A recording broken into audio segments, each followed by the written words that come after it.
Did you have trouble hearing that? This is an everyday struggle for people with hearing impairments. Dear hearing people, we have some things to tell you about us. Sometimes we use a different language to communicate. Sometimes we can speak. Sometimes we don't. Some of us like to wear hearing aids or cochlear implants to hear. Some of us need interpreters to communicate with others.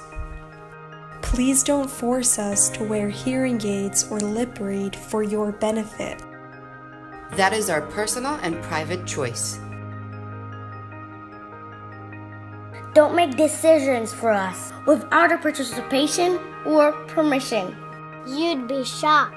We are doctors, lawyers, filmmakers, race car drivers, teachers, inventors, CEOs, chefs, video gamers, musicians, singers, comedians, writers, and parents.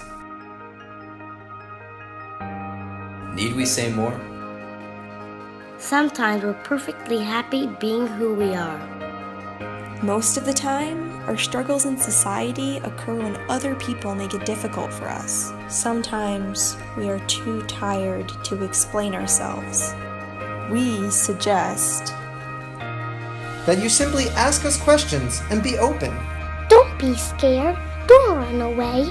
Running away only means that you'll continue to not understand us. That lack of understanding will only hurt us more. We're human beings with thoughts and feelings, just like anyone else.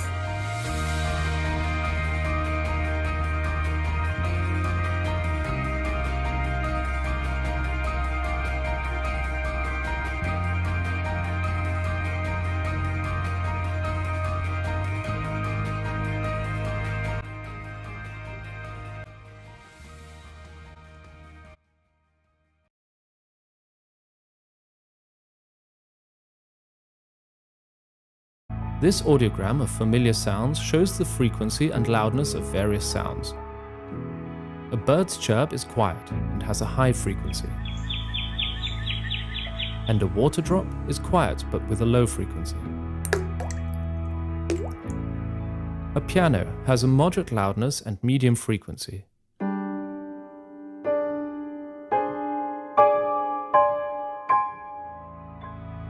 A lawnmower is loud with a low frequency. And an airplane is very loud and has a high frequency.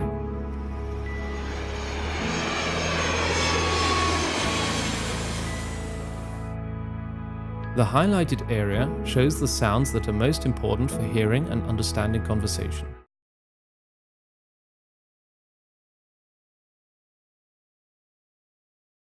The degrees of hearing loss are mild, moderate, moderate severe, severe, and profound. Students who are under this category will experience a hearing loss range from 25 to 40 decibels. Typically, most students at this range are often undiagnosed or don't need many accommodations or modifications. Those that they will need will be sitting near a teacher, keeping classroom noise to a minimum, keeping the doors and windows shut in the classroom, and having the child advocate for themselves, so getting the teacher to repeat instructions. Students who fall in this range typically have a hearing loss from 41 to 55 decibels, so these students will obviously require more modifications. Students in this range will also typically have a hearing aid. It is important to remember for students with a hearing aid that there is a 6-meter bubble around them. Students will be able to understand language in this zone. They will hear sounds outside of the 6-meter zone, but they might not necessarily understand it. Moderately severe hearing loss ranges from 56 to 70 decibels. Subject frequently has difficulty comprehending speech.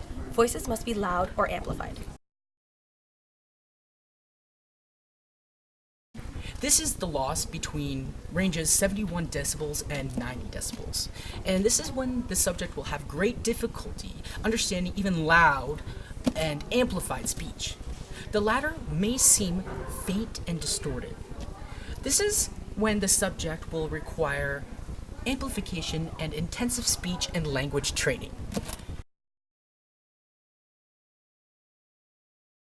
Loss range in profound loss is 91 decibels and above.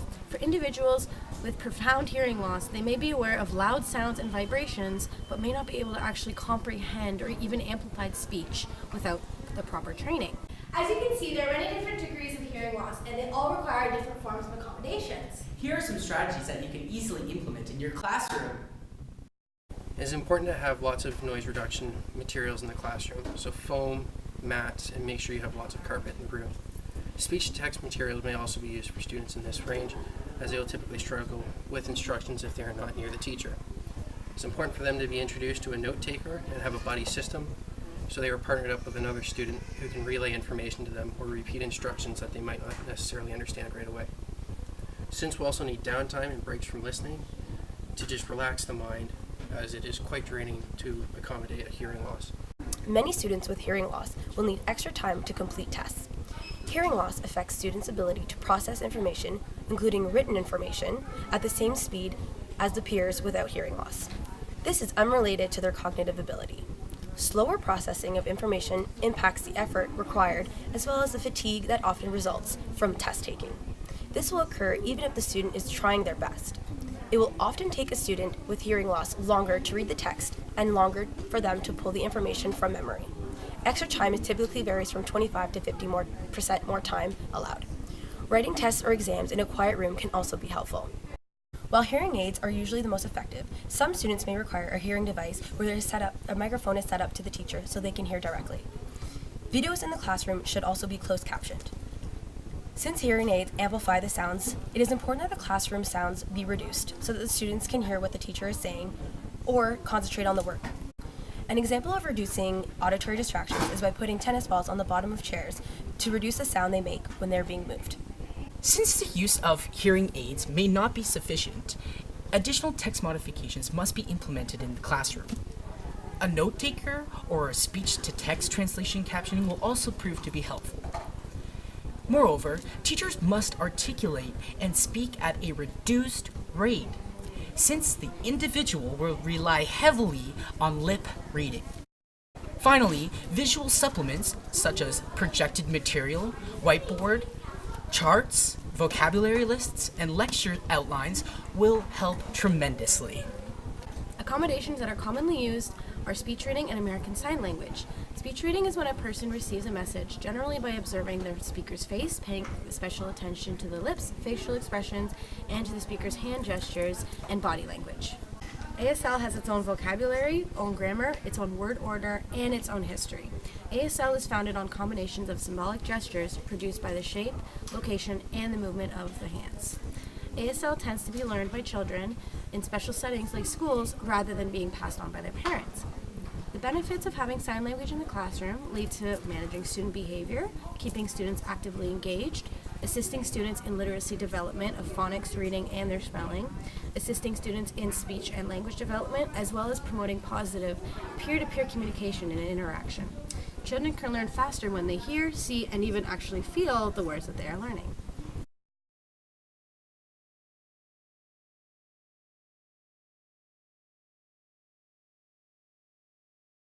Conductive hearing loss exists when there's an abnormality in the middle or outer ear, but the inner ear functions normally.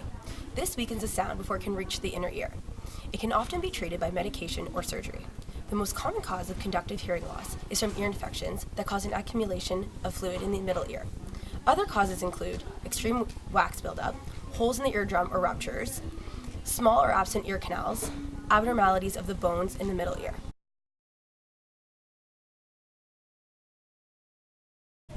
Phonological dyslexia is a form of auditory processing difficulty, or APD.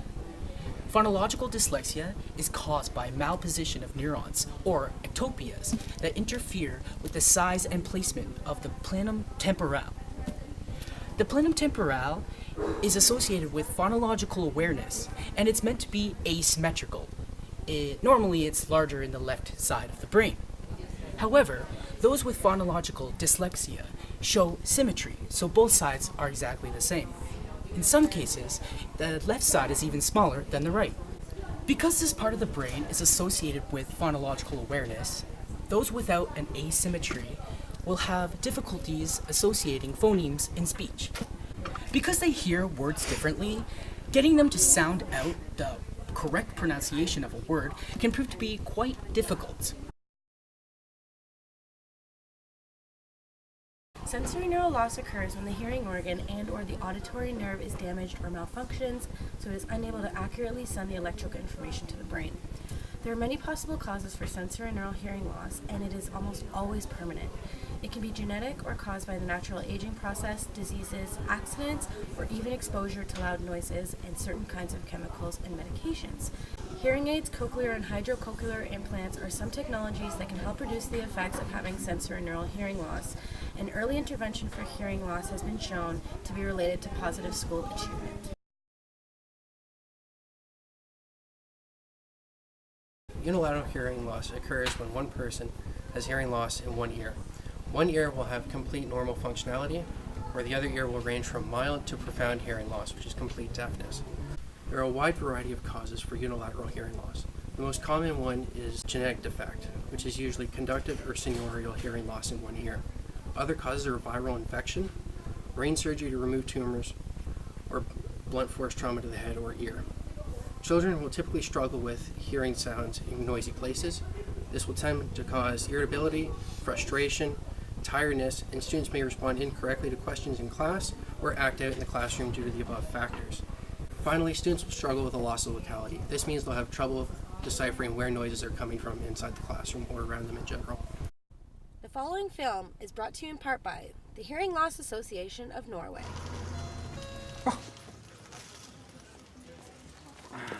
Hei. Hei. Det er Jan. Han skal ta ut 5000 kroner. Hva sa du? Det her er Jan. Han skal ta ut 5000. Dette er et ran. Hæ? Dette er et ran. Nei. Ikke få panikk! Nei, se her. Han har en dissel! Kaster den ned bak sofaen! Nei,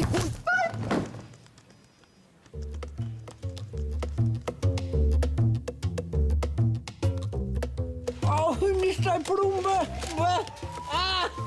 Han har en bombe! Hæ?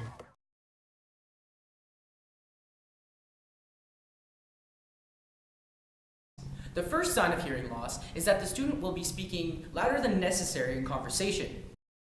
The second sign is that the student will be asking for you, the teacher, to repeat instructions or words. The third sign is that the student will be straining to hear. You will notice this when the student starts to lean forward when you're speaking. The fourth sign is misunderstanding conversations, especially in a noisy environment. Have you ever noticed that someone has the tendency to favor a certain ear? This is the fifth sign of hearing loss. If someone thinks that you're mumbling and you're not, this could be a sign that they have a hearing problem. Another sign that someone may be suffering from hearing impairment is that they often turn the TV or radio up much louder than it should be. The seventh sign that someone may be suffering from a hearing impairment is that they have the TV or radio much too loud.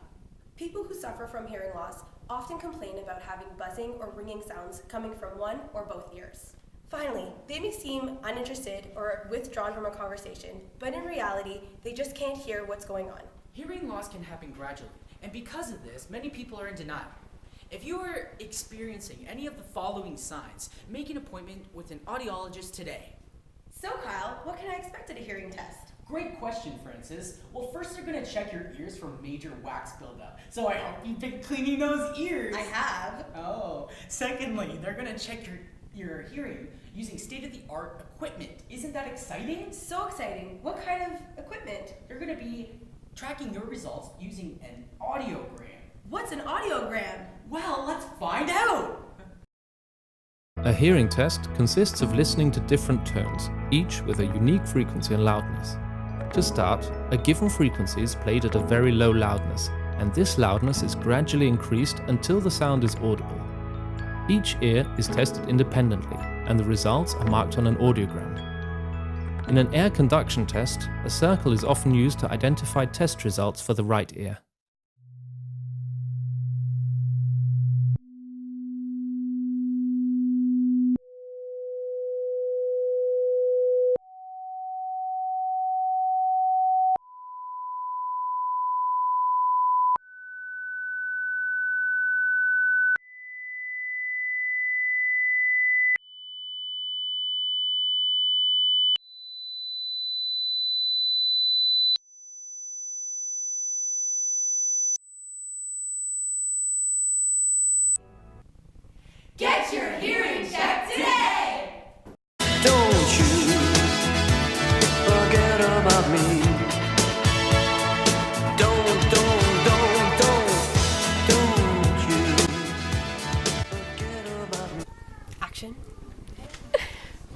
Okay.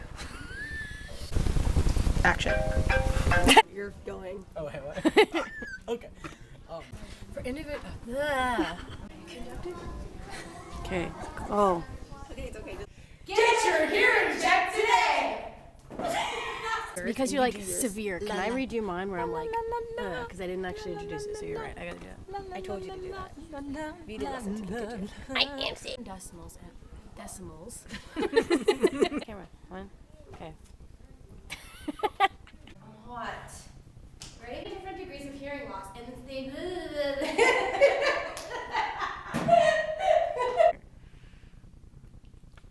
Okay. Don't walk too close. Don't walk. If you walk too close, that obviously you'll be visually seen.